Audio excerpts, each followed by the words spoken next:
હે બતાવો મારા ગામ કોણે કીધા.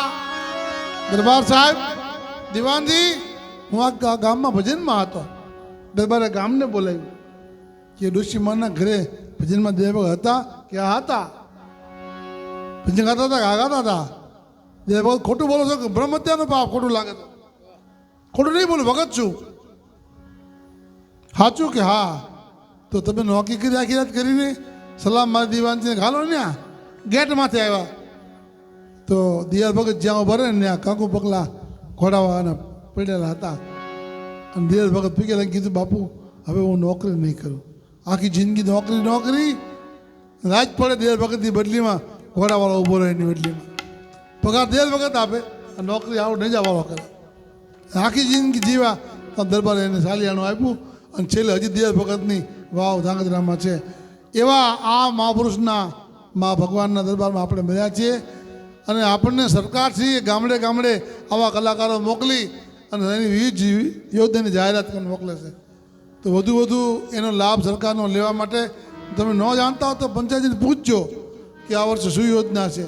દીકરીને ભણવાની સહાય મળે, વિકલાંગ હોય તો સાયકલ મળે, વિકલાંગને બસનો પાસનો લાભ મળે, હાર્ટ થઈ ગયા હોય તો એસટીમાં અને રેલવેમાં લાભ મળે, પ્રવાસનો લાભ મળે, શિક્ષણનો લાભ મળે, દીકરીઓને નિયાળમાં સાયકલ આપે. સરકાર તો લાભ આપે જ છે. કીર્તન ગાય ને ડોશીમાં કથામાં એવો લાભ છે. એ લઈ લો લા જીવ તને જોતા નહીં જડે, એ જોતા નહીં જડે આ સરકાર પાછી નહીં મળે. એ લઈ લો લા જીવ તને જોતા નહીં જડે. જેટલો લાભ લેવાય એટલો થોડો છે. છોડાના માની ઉધી અને અમારે કલાકારોની કિંમત કરી હોય ને જીતુભાઈ તો આ સરકારે કરી. આઠ વર્ષ પહેલાં ખબર નથી કોઈને કલાકારો ક્યાં છે. સાધુ મંદિરો કલાકારો સંગીતકારોની તુલના કરી હોય ને તો આ સરકારે કરી છે. ને ગામડે ગામડે કલાકારોને મોકલીને તમને લોકકથા લોકગાથા લોક હારે રહે સરકારની વાતો કરતા થાય. તો આપણે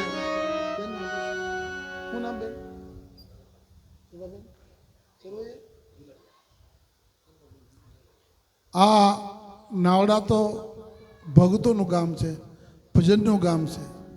ગામમાં ભજનીકો, સંગીતકારો, કલાકારો, કથાકારો, ડાકડમરૂના કલાકાર, ડાકડમરૂ વગાડવાવાળા છે, ડાકડમરૂ ગાવાવાળા છે. આ નાવડા જૂના નાવડા છે. જૂના નાવડામાં નવા નાવડા નહીં, ભજનનું કામ છે. સાહિત્યકાર, ડાકડમરૂ, ભજનીક. હા, આ જીતુભાઈ પંડ્યા અત્યારે બહુ કલાકાર મોટા છે. એ નાના વિશાલભાઈ, નાનાભાઈ વિશાલભાઈ પંડ્યા, એને બાપુજી આ ગામમાં નોકરી કરતા હતા, માસ્ટર અમરલાલભાઈ પંડ્યા. આ બે જન્મ આ ગામમાં છે. ઘણા વર્ષે પોતાના માતૃભૂમિમાં આવ્યા છે બે ભાઈઓ. એટલે આ ગામ જ કલાનું ઘર છે. મને આ મંદિર જોતા બહુ આનંદ થયો. પાછા ગામમાં મંદિર, અમે પૂછ્યું મંદિર રામાપીર જવું તો ક્યાં મંદિર જવું છે? રામાપીર મંદિર ગામ નાની, મંદિર 3 છે. બોલો, મંદિર રામાપીરના 3 છે. કે બહુ મોટી ભવ્ય પ્રતિષ્ઠા કરી હતી અને ભવ્ય મંદિર બનાવ્યું. મંડળવાળાને એકવાર જોદાતા હતી તો મંડળવાળા